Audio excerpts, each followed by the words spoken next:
Good morning. Welcome to this webinar presented by CIIC, the Catholic Impact Investing Collaborative. My name is John O'Shaughnessy.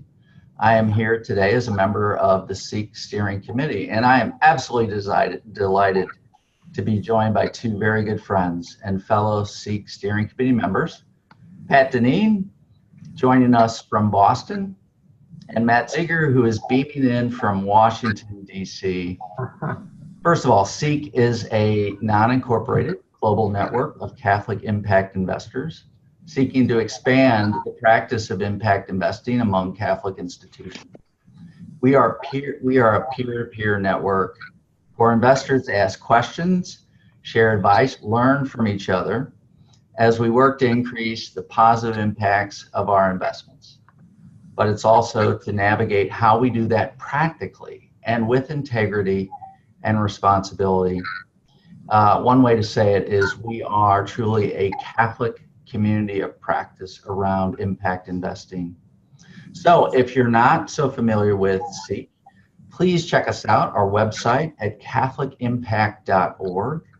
If you go to the bottom of the page and you're not already receiving updates, you can indicate add and enroll just to get updates at the bottom of that page. So we welcome you to do that. Check us out, all the things that we're doing. But today we're here to talk about the third Vatican Impact Investing Conference that took place last week in Rome.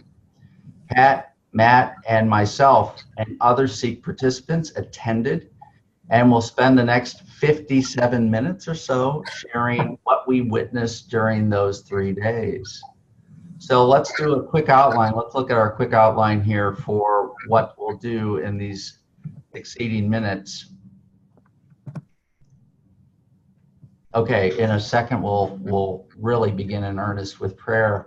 And then Pat's going to cover the evolution quickly on Vatican Impact Investing Conference and Catholic Impact Investing a bit to help frame things. And then Matt, who was one of the persons who helped sit on the committee to plan the conference, will talk about format and focus.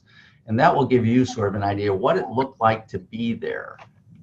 Then each of us will take a few moments to spotlight some of those key moments, key people, some of the key takeaways that we found ourselves that we wanted to share with you today. Then we're going to talk about implications for Catholic investors and also CIIC. What are the implications for CIIC? And talk about that. And then we hope to have left at least 15 minutes, if not 20, to address your questions, any questions that you have.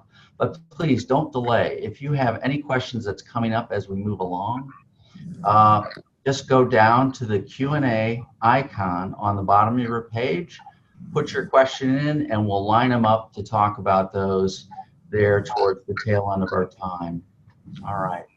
But before we go any further, let's begin with prayer like we always do for anything, any gathering, any conversation that we have with CIIC. We begin with prayer. And I'd like to just read today's gospel from Matthew. This just touched me, and I thought it was a great way to begin our time. Jesus said, "Come to me, all you who labor and are burdened, and I will give you rest. Take my yoke upon you and learn from me, for I am meek and humble of heart, and you will find rest for yourselves. For my yoke is easy and my burden light." So Lord, when I read this today, it was just like, wow, there's so much need in the world. There's so much urgency. And in the midst of all that, as we face that together, it's like we have you there. We can lean on you. We can sort of feel your presence in us, among us. And that's so comforting. So bless us that way, Lord. Thank you for that first. Bless our time, these next several minutes. Each person who is tuning in, bless them. Guide our steps and help us more than anything to be aware of your presence and connect to your Holy Spirit that is living and moving among us. And we ask all this in your name, Jesus. Amen. Amen. All right, so let's move right into it. Pat, let's turn it over to you. little bit about the evolution of Catholic Impact and the Vatican conferences. So thanks very much, John and Matt. And can you hear me? Very well. All right. So impact investing is not new to the Catholic Church. It started way back in the 15th century with hospitals and schools, but it wasn't called impact investing in those days. And so our first convocation was in 2014 at the Vatican, private audience with Pope Francis, statement endorsing impact investing for the Catholic Church. The title of the first conference, Investing for the Poor, How Impact Investing Can Serve the Common Good in Light of Evangelii Gaudium. And the timing was perfect. It was right after the Pope issued his Joy of the Gospels exhortation. It was a path-breaking convocation because in the tradition of the Catholic Church, it was really focused on donations and grants. So this was really an attempt to question very candidly whether or not this is something that was appropriate for the Catholic Church to embrace fully as yet another tool to serve the poor. And lots of questions about what is impact investing, why is it relevant to the Catholic Church, way beyond just socially responsible investing, do no harm, avoiding sin stocks, but actually investing in sustainable businesses. How does it relate to Catholic social teaching? Should we proceed? These were really very fundamental questions that we were raising at the first convocation. That was only 4 years ago. And I'm happy to say the overwhelming answer was yes, and particularly with the endorsement from Pope Francis. So we did proceed, and as far as I'm concerned, it's not what happens at the conference, but what happens afterwards to put our faith into action. So sure enough, right after the first conference, a number of us went from the Vatican to the White House, integrated a lot of our excitement and our energy and our commitments with other people of faith and governments and philanthropists, the Global Social Impact Task Force, and we were off and running. So lots of activity globally, webinars, training, fund commitment. So that all led up to the second biennial conference 2 years ago, 2016. And the title of that conference, Making the Year of Mercy a Year of Impact for the Poor. So again, timing was very good as Pope Francis had just announced the Year of Mercy. So this conference, unlike the first one where we were really questioning whether or not it was really appropriate for the Catholic Church, yes, it's appropriate, but now how do we focus on the social enterprises, so the investees. And there were a lot of pre-conference briefings for the bishops, things as simple as what is a balance sheet. And those of you who are on the phone who are CIOs know that it can be pretty complicated, but the bishops loved it. There was a 2-day conference. And as a result of that second conference, more capacity building, more training, and regional initiatives. So we really saw a flowering of regional initiatives all over the world, but particularly in Sub-Saharan Africa and Latin America. And in CRS, I'm happy to tell you as a board member, our board voted to allocate a certain proportion of our reserve fund. We've made several investments, all leading up to what happened last week. As John said, we all came together. The title of this third conference, Scaling Investment in Service of Integral Human Development. And those of you who know Catholic social teaching will recognize the term integral human development. It's part of a total, every investment has an impact. We want to focus on positive impact. So this time, it's time for action. We've had the capacity building, the webinars, the training, the questioning of what our role is. Now it's time for action. And the real purpose and the evolution of this conference was as we started and ended with commitment forms. Everybody was handed a commitment form as part of their registration. You'll be hearing more about that. Lots of shared examples. We're getting permission from people to list all those commitments on the website. Hopefully it will motivate other people. And this time we had many more chief finance officers, chief investment officers, members of the institutional private investment community, as well as government officials. Lots of energy and high hopes for changing the world. So now let's see. There are also evolving other groups, not just our group, but there have been multiple other conferences at the Vatican or with Vatican support. So I like to think of this as we do at CIIC as a movement. That's all I'm going to say for now. I'm going to hand back to Matt to tell you a little bit more about the format and structure. Thanks so much, Pat. That was a great introduction. And I want to give all of you just a little snapshot into the design and framing of the conference.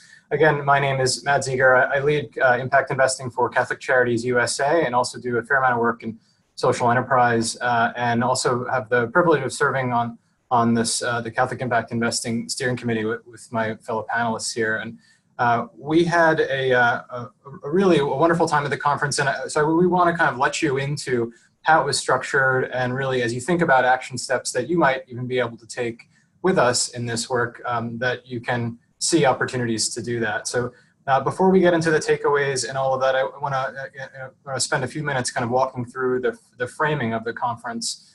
And for me, there were two key frameworks that I think are important to leave you with here.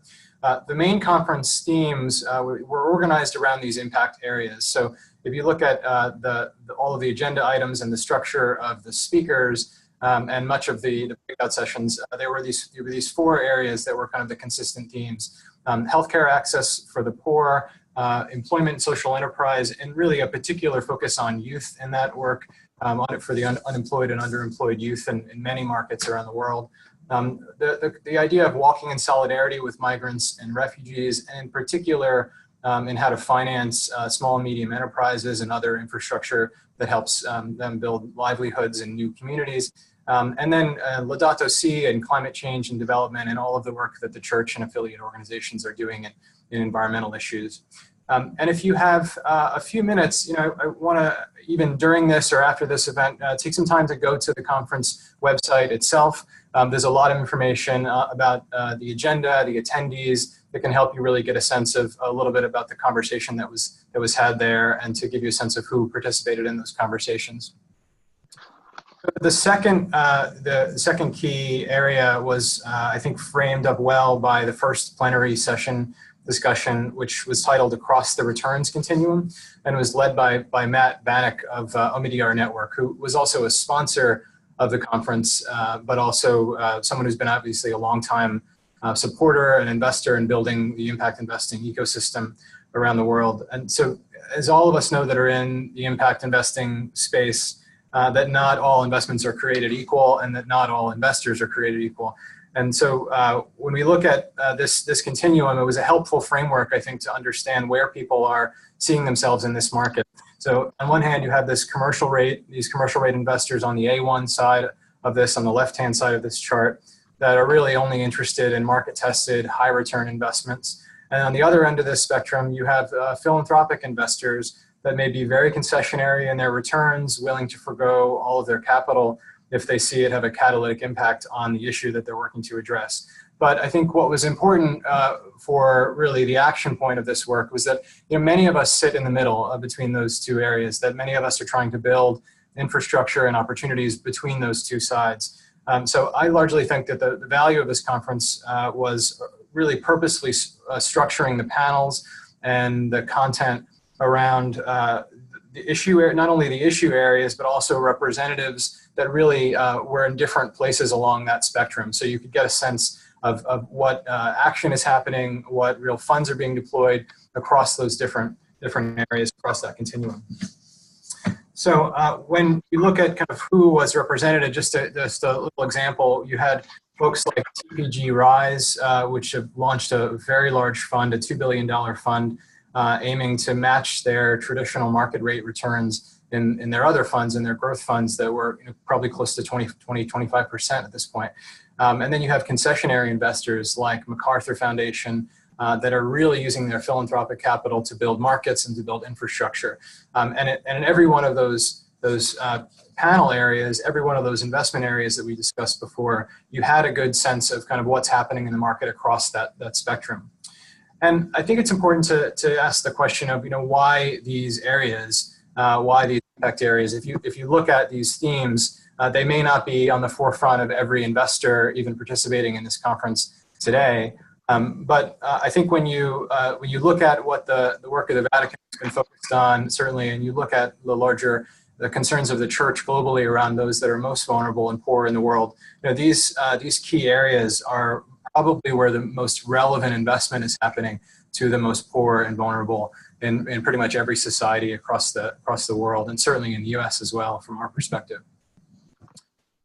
So we went first to kind of hear what people were working on. And again, those panels were structured across that wide variety of activity. And these are some of the names that were participating. And certainly there were many more, but you have a good sense of that there was a very significant institutional players, both church affiliated and non-church affiliated, that were there really showcasing models that have been working, that have been scaling, that have been creating real impact.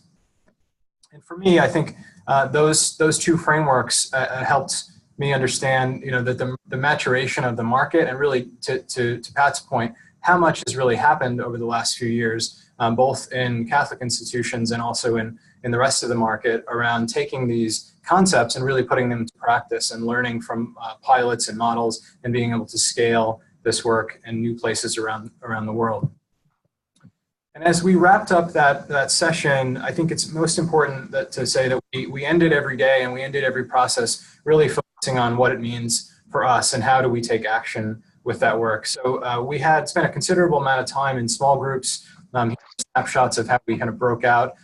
We asked ourselves and asked one another, what are gaps in the ecosystem? What are ways that we can take action to actually further both our work and the work of others that are people of goodwill that are trying to invest capital in these issue areas. And so we identified these kind of 5 key themes that wound up being a correlating point that many of us rallied around building an impact portfolio, really practical ways to do that, around finding new partnerships across areas that maybe our own institutions don't have expertise, around internal advocacy to build more kind of full awareness and ownership of impact investing as an opportunity, around this issue of measurement, and particularly around the bottom of the pyramid, how to make sure that we're making the impact that we desire to make.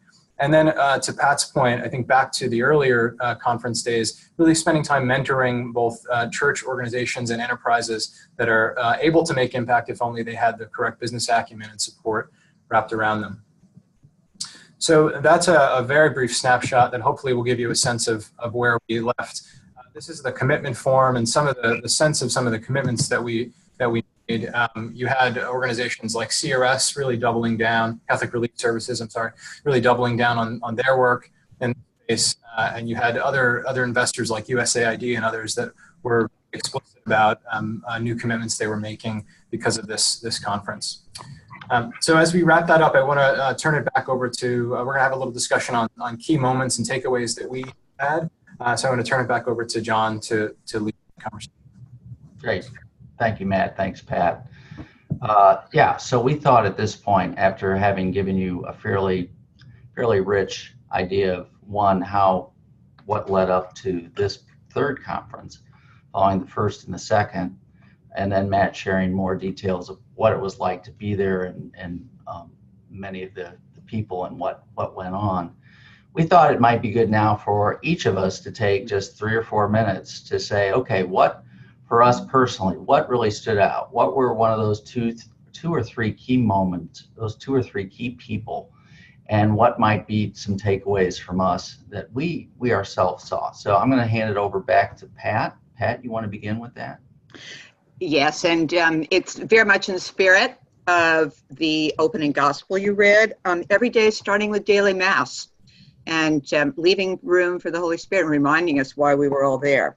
And it wasn't exclusive to Catholics, but it certainly reminds us of our calling from baptism to take care of the poor. So in terms of my takeaways, I'm going to be really candid, and it may sound critical, but I think we're called on to recognize that we've all got to do more.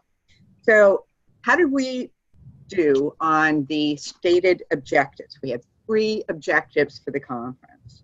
And of course, it's too early to know what is going to come from all of those objectives. But first of all, to influence capital owners, that's institutions as well as individuals, to use their capital in support of the base of the pyramid, the poorest of the poor.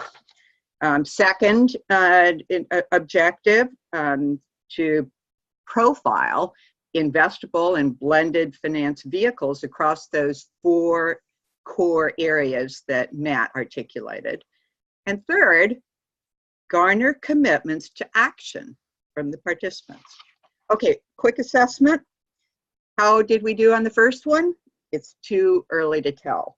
But in that conference, arguably billions of capital that can be invested in the poor, but how much of it is it going to the bottom of the pyramid? And that phrase perhaps is very misleading. People who are living in extreme poverty and maybe a little bit above that, very hard to make money. There were very few tangible examples of how you make money at the extreme poverty level. And a number of the institutional investors argued very compellingly that it's a combination of people at the bottom and maybe a little bit above that, but very few examples yet of really profitable, sustainable businesses. And back to the chart that Matt just showed you, across the returns continuum, much easier to do the B and C categories, the non-commercial returns and the grants. But that doesn't mean we're not going to try to find examples in that A category of sustainable, scalable businesses. And remember the title of the conference year, Scaling Investment. So first objective, not clear. How well, we'll see if those commitments manifest themselves in a large migration of capital to the poor. The second objective, to profile the investable and blended finance vehicles. Well, we had a lot of examples. So I think we get partial credit for achieving that objective. As Matt said, he showed you some of the logos of the people who were represented.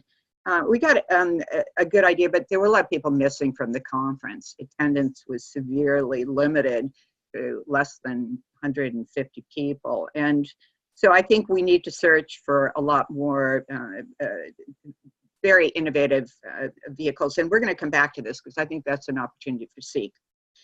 And then in terms of garnering commitments to action, well, I think we did very well on that one.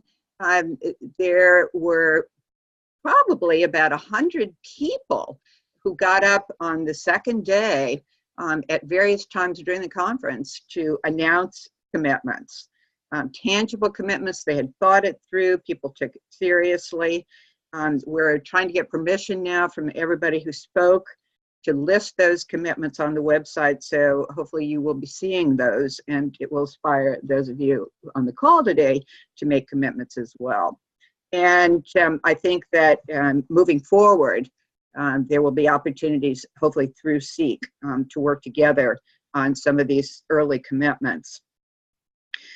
In terms of the second takeaway, that was my quick assessment of how we did on the objectives. I think there was a consensus about making commitments across the spectrum. But, and again, here's an opportunity for CIIC. No consensus on what returns are appropriate, what benchmarks for each of those A, B, C categories. No consensus on how to create sustainable businesses for people at the bottom of the pyramid. No consensus on how to measure outcomes.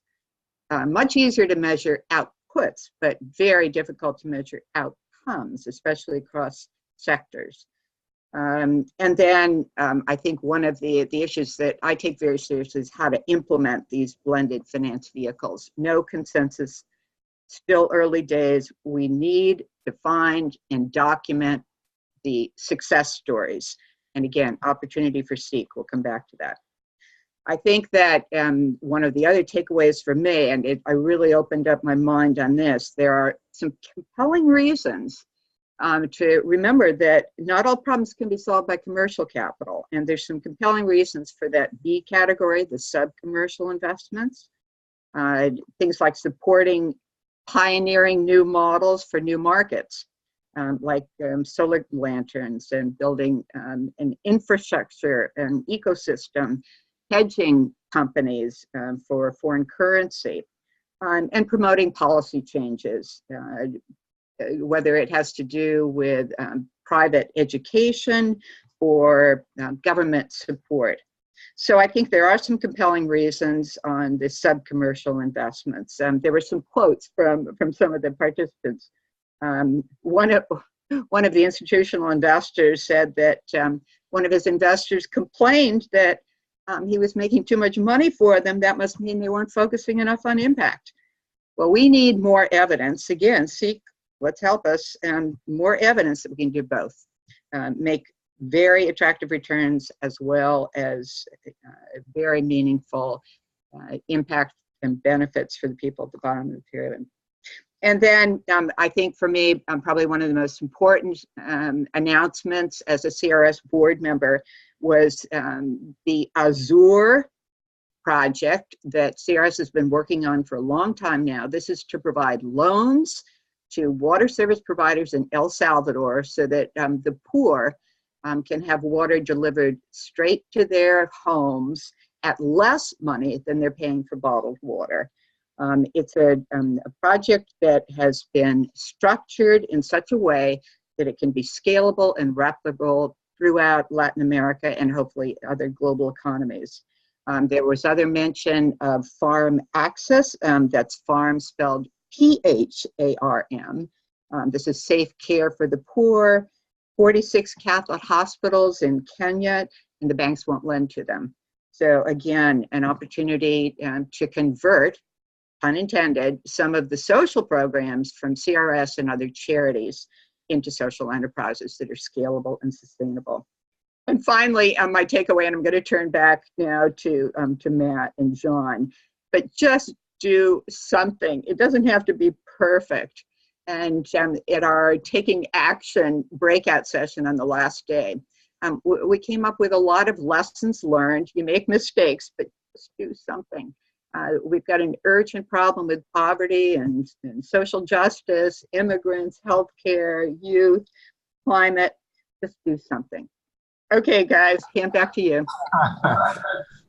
That's great, Pat. I love your passion about this, and I think, you know, for me, the key takeaway is I wanted to put a face on it because I remember the kind of audible gasp in the room when the story of Lillian Amoke was told by her directly. This young woman first opened up the day in prayer on Tuesday, but also when she later in the day she was able to spend some time on stage. And this woman right in front of that picture on the upper left hand corner, she grew up in the Kibera slums, which some of you may know are one of the poorest communities in the entire world in Kenya. And she left life, she explained how she left her home with a few coins that were really the life savings of her and her father. And that accumulated only to about a little under $3. And I remember the gasp from the room. And so it was just such a visceral and an honest story about how impact investing really affects the lives of the poor. And so her story ended with her telling about how she's a Amazon Web Services SysOps admin. So she's a technical programmer and manager of really significant technical work for Digital Divide Data, which is a social enterprise that started a little over a decade ago, but now has affected tens of thousands of young folks like her in communities around the world by helping to build out business models around training and then selling services into the technology industry. And this concept of that talent is not equally distributed, but talent is equally distributed, but opportunity is not, I think was a good theme around how investment can really kind of find these unserved markets and these underestimated people and communities and create opportunity where there was none before. So with that kind of starting of it, I think that the takeaways, Pat mentioned a couple of them, but I think, for me, I really was reminded about how much we owe to the early movers in this space and how many of those early movers were Catholic institutions, and particularly women religious, taking significant risk and really focusing on this kind of holistic approach to money management, and really understanding that your tithe and your philanthropy doesn't end with that 10%, that you're really dedicating your whole life to this work, and dedicating your full assets to this mission are really crucial as institutions. And so I think, when we looked at many of the stories that were told from the Adrian Dominican Sisters or to Pat Daly and Seamus Finn and the Interfaith Center on Corporate Responsibility, all of these institutions I think were really have been incredible movers, incredible innovators in this space. And I think what struck me about this event was that hasn't ended, that innovation and impact investing and really a calling to this human integral development of the market, really furthering the social purpose of the broader investment market, it continues to be driven by Catholic institutions. So I think, I sat next to Michael Berry, the Chief Investment Officer for Georgetown, who's just taken a very big step to modify their investment policies to focus more on impact investing.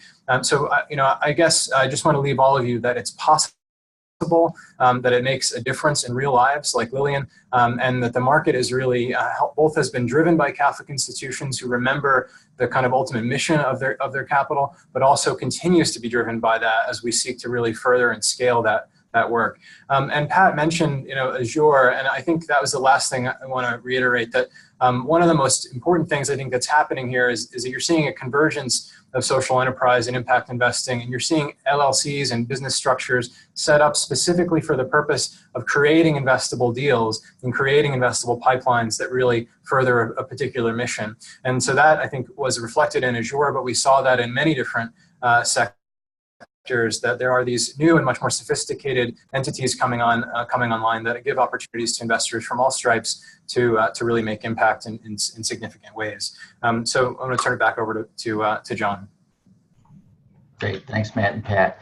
So the only thing I would add, as far as what stood out to me, was a really strong presence that I noticed from the global south, particularly sub-Saharan Africa.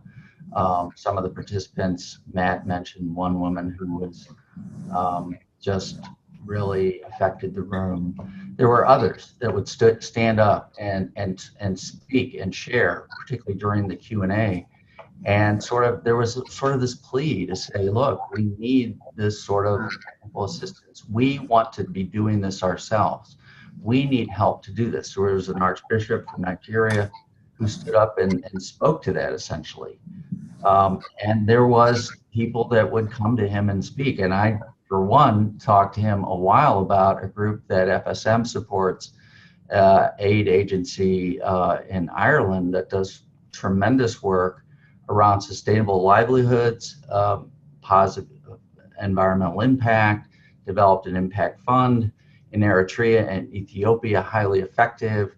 And just the idea that I can connect them to that group so that they can go and look at this community-based led effort in these communities in Eritrea and Ethiopia. He was very excited about that. I know John Kohler, who is the director of social entrepreneurship, spoke quite a bit with the Archbishop about what might be possible with his work at Santa Clara University.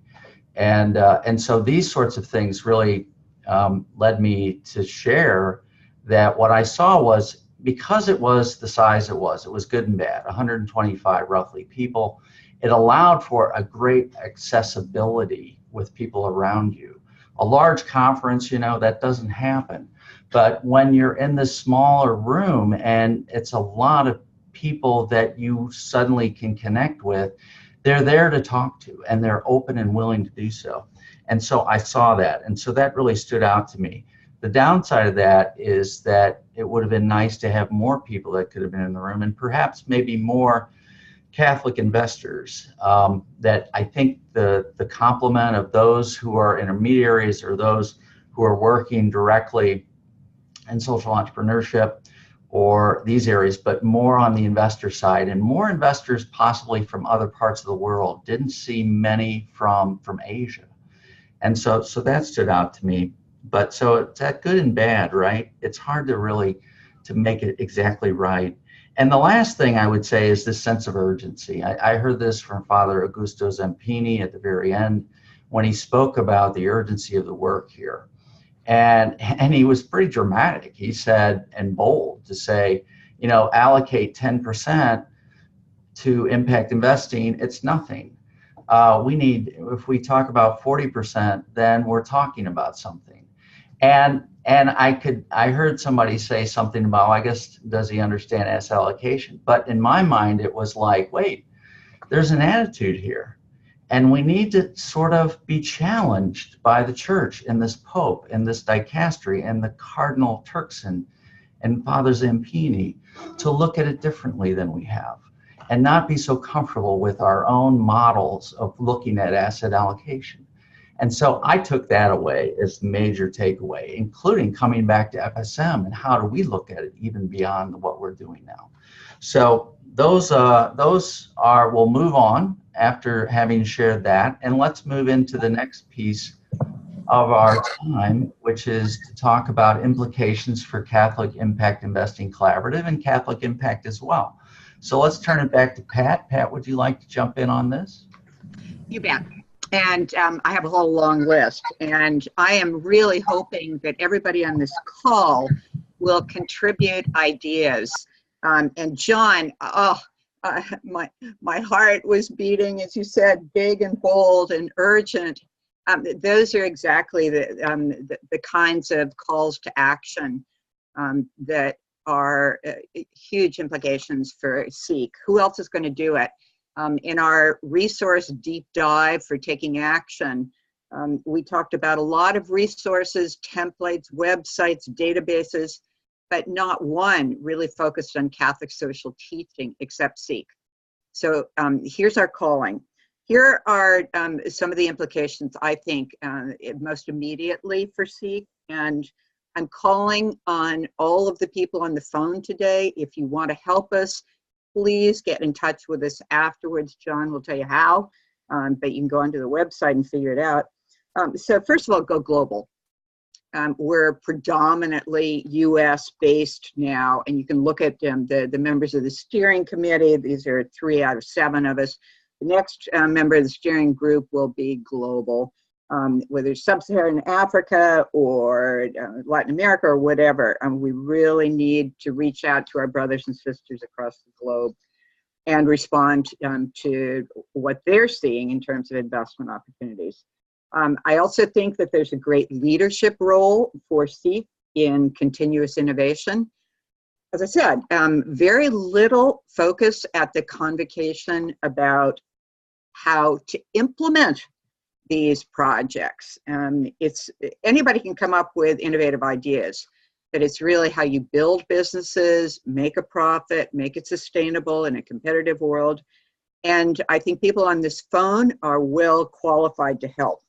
People with operational expertise, investment experience, people in the pews. We can mobilize the parishes. So continuous innovation, leadership. And then I think there's a big opportunity for CIIC to track success and failure. We can learn a lot from failure. There was a lot of time spent over the last week talking about lessons learned, and in a very candid and safe way to be able to say, we tried that, it didn't work, but here's what we did to mitigate the risk, and we're willing to try it again. There's also, I think, an opportunity for CIIC to help us define scale. John just talked about big and bold and urgent, but to some people in Catholic investing, 10,000 smallholder farmers raised to maybe 100,000 smallholder farmers in 10 years is scale. And that's fine, that's good, let's get on with it. But there are also people who are talking about scaling up from maybe 1 million people to 3 million people with electricity, with clean water, with access to affordable housing in 5 years, not 10 years. So I think the whole question of scale and what is an appropriate vehicle, whether it's the C category of grants teamed up with a B category of non-commercial to mitigate some of the early risks of the infrastructure development, and finally to the A category where you can attract the pools of billions, if not trillions, of capital. And so those are some of the things that I see as tangible ways that CIIC can move forward. The caveat, of course, is that we want to keep our neutrality. We are a place where we leave room for the Holy Spirit. We want to pray. We don't want to become a platform for marketing, but we want to become a platform for collaboration among investors that are really seeking to serve the poor. Over to you, Matt. All right, thanks, Pat. It was a really good summary. And I think I want to just say that I think the biggest implication for CIIC is really those of you that are on the phone is being relevant and finding ways to engage you further in this work. I think the beauty and the power of this network is really in the people and those that have a common call to do more, to be bold, to advance our institutions' work in this space. And so I think we have a lot of work, I think, to do both in relevance to larger institutions. And so finding ways, I think I was struck by how many larger institutions were participating in this conference. And I think finding ways to have peer relationships between institutions that are working at very similar challenges, whether it's a culture of an investment committee or particular policies, or finding the right manager, or finding the right kind of deal source and support to do due diligence. Like, there's a lot of different things that many institutions need that I think we can be much more relevant to, and I think we're called to do that. I think both of you have shared this desire to move to more of a global institution, and I think that has a lot of really practical implications, and thankfully I think there's some energy there amongst CIIC's members, even folks that are on the call today that are working in other markets around the world, that are representing institutions that are from around the world, and so I think that bodes really well. I think one last thing is I think that there's a lot of need for support for intermediaries in this space. As more and more capital seems to be coming in, and the actual translation of that capital down to the ground, getting it into projects, having institutions that can do due diligence, that can actually source enough deals to move larger capital flows, that middle ground is still kind of the Wild West at this point in many places in the world and in many issues in the world. And so I think as CIIC members kind of come around the table and see those opportunities, I do think there's an opportunity for us to further the development of intermediaries, or to support kind of common work with intermediaries to build capacity and be able to move more capital into particular issues that we're all working on. And with that, I'll turn it back over to John. Great, thanks, Matt. We're going to get to questions in about 3 minutes. So we've got no questions so far. So you all must be absolutely mesmerized by the three of us. Either that or you have no questions. But get them in now, and we will be ready to take those on in just a moment. So Q&A icon. The one thing that I found very encouraging is sort of the attitude of the dicastery to, and it's obviously they've shown it in all the effort, the commitment, and what they're really helping promote here in terms of Catholic impact investing. And so we did have some conversations on the side with some people there, and I have a real strong sense we have a good open channel of communication with them now. And while they're interested in learning more about CIIC, so that there's a real potential for them to serve in a role that helps us connect with those, particularly globally, that might be Catholic institutions and have an interest in being part of a community of Catholic practice. And so that was very encouraging and a wonderful takeaway, I think. And so more will be developing there in the coming months. The other thing that I noticed right off is when I would speak to people about CIIC, just side conversations, I would say 80% had a super high level of enthusiasm, that was something that they hadn't heard about before.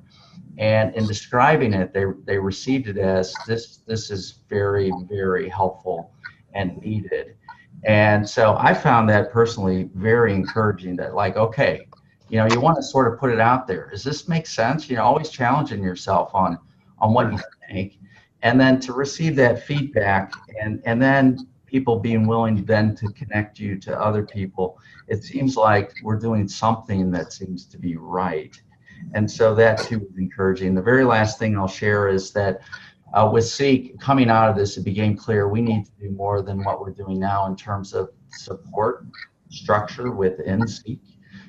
We all are volunteers and we're all have full-time jobs. We need some level of back office support, some administrative support to help the underpin more and more what needs to happen within CIIC. And we were discussing even among CIIC participants there about how that might happen in the coming months. So more to look forward to. So with that, I think we've wrapped up that piece, and I am looking to see if we have any questions. And at this point, if my technology is working as I think it is, okay, we do have a question, and I'm just going to read it. And thanks, Greg. Did you learn, I'll just put it right out there, did you learn about any innovative impact investment initiatives for supporting migrants and asylum seekers? So Matt, Pat, either one, jump in. Sure. Matt, you go first, and I'll add. I'll share. I learned quite a bit more about both Kiva and the Alight Fund have partnered on a migrant and refugee focused it's small and medium enterprise, so micro enterprise loan fund they're developing in border countries, you know, particularly around Syria and other countries where there's very significant migration challenges. That fund is a crowdsourced fund through Kiva, and they were able to prove out that refugees are no higher risk than any other clientele that they've lended to throughout their larger portfolio around the world. So they said about a 97% return of capital, and all of that's with an interest rate, I believe. So and the gentleman who runs the Alight Fund, John Kluge, he actually also has launched in partnership with a number of other folks a refugee investment network that I learned a little bit about. And so if any of you are interested in that space, there's a fair number of investors now that are kind of collaborating on that work, and I think that refugee investment network should provide some opportunities for those that are interested. And I'll add several more. If you've heard of the group called COIS, that's spelled K-O-I-S, based in Belgium, and they have just published their impact report, which is excellent reading. They focus particularly on some innovative ways to help Syrian refugees in the host countries of Lebanon, Jordan, and Turkey. It's a social impact bond, which is now called a development impact bond. And they've launched it. It was part of a grant program on the blended finance convergence platform that I've been working with now for over 2 years.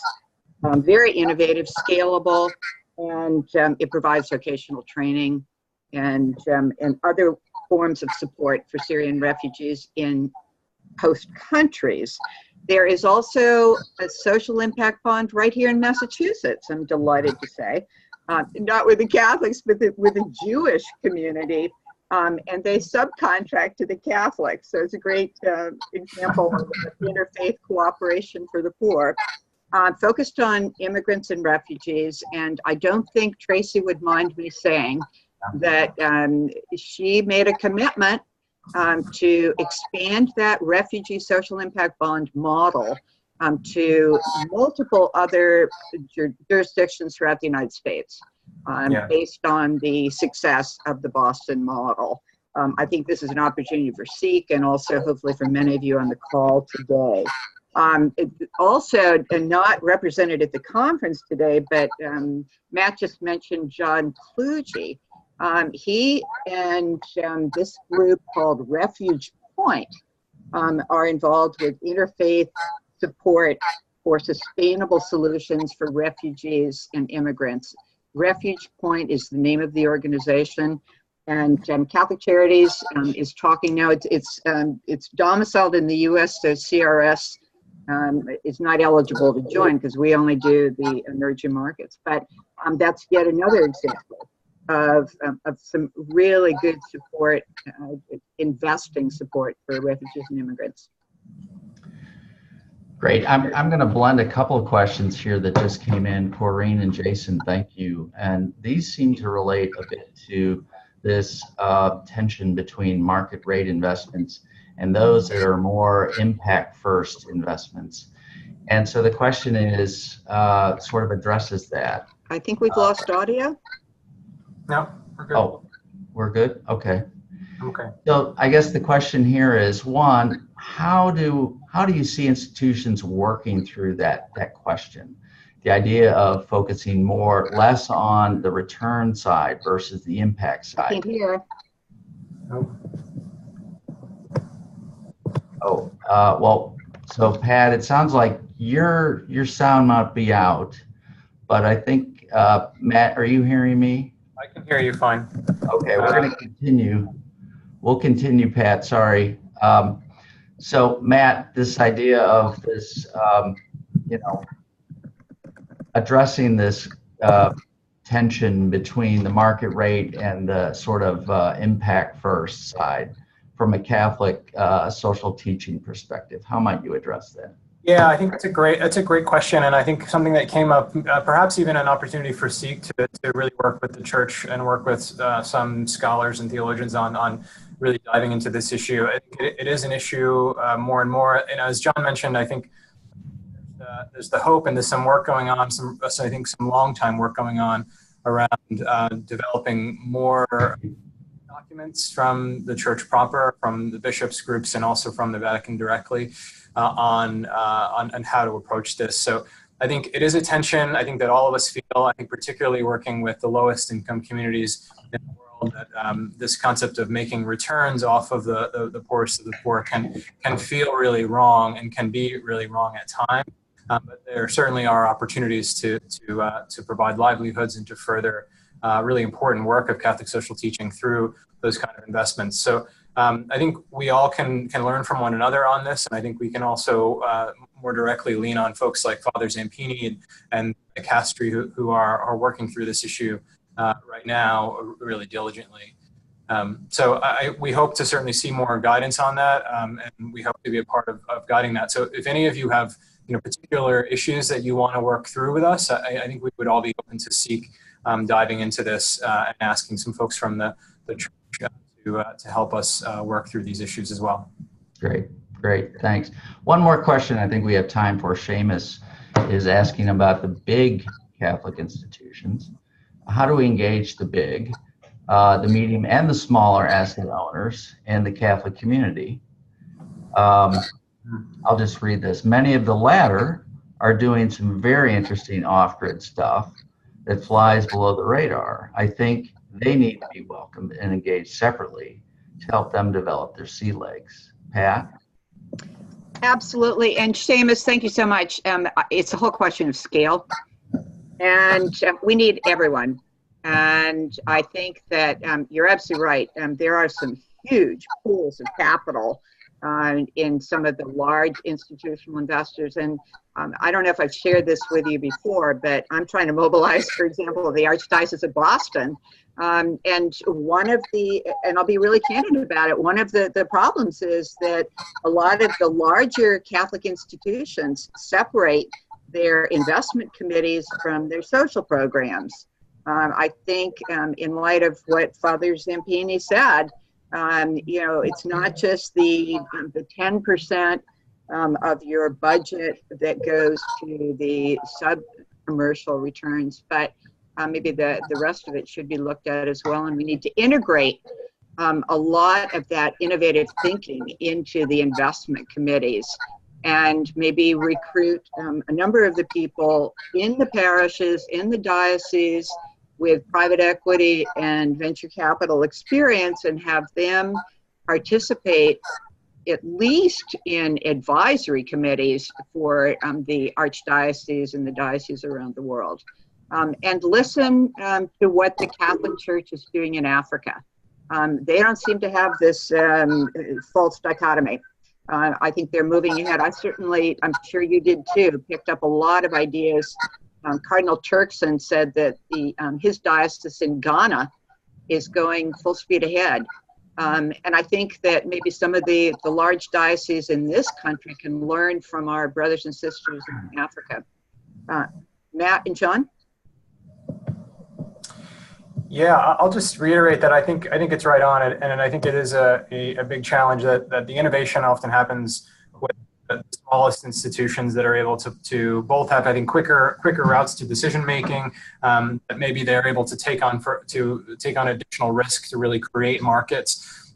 And I think the beauty of the Catholic community, and particularly the CIIC group, is that we do have that breadth of scale and that breadth of risk tolerance in this space. And so I think we have a particularly unique opportunity to put all those people literally around the same table and to be able to share. And I think this conference is a good example of that, that there are smaller institutions, even like some of the ones that we mentioned, that are very much market building. They're going in where no one's gone before and creating opportunities that hopefully will be investable, proving out points that markets like refugees do opportunities to absorb capital, to have that capital make a significant impact, and for that impact to be measured. And then institutions like Georgetown that are coming in now with really the larger assets. We have CIIC that was there in their Nuveen branch. You have very large institutional investors, multi-billion-dollar funds that are coming in behind now, the BNI Mellons of the world, the Vanguards of the world, that are, I think, ultimately able to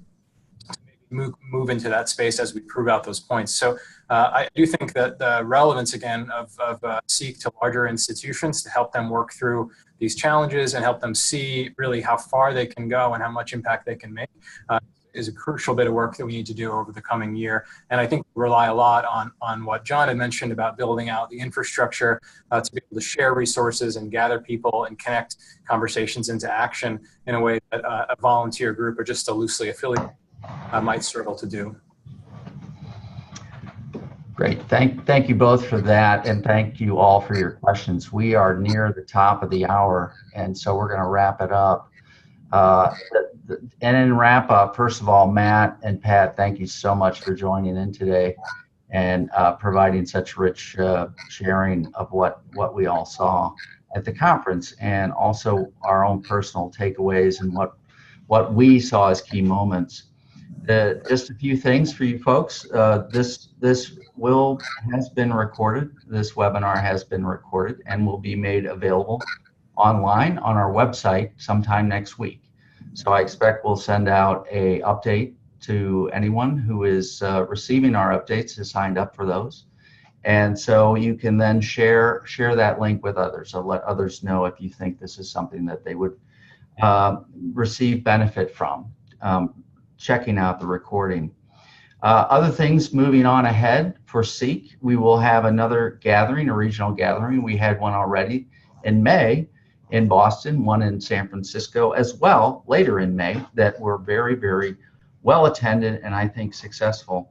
The next one will be in Chicago. It'll be sometime between Labor Day and mid-September. We should have that scheduled sometime next week. If you have any interest, please reach out, let me know. And the way you can reach out to me or any member of the steering committee is go to our website, check out, we have all of our emails there listed. Feel free to reach out to me or any of the CIIC steering committee members with any questions of follow-up. If you have any stories that you'd like to share, we'll continue to feature new Catholic impact investing stories from institutions in the coming months. Any future conversations that we have around webinars as well. And if you'd just like to have a side conversation, we welcome that. More and more has happened already with CIIC just through these side conversations. And so please, please, please reach out. Do not hesitate to do so. So with that, we will let you go on with the rest of your day. And again, thank you so much for being with us, and we look forward to seeing you.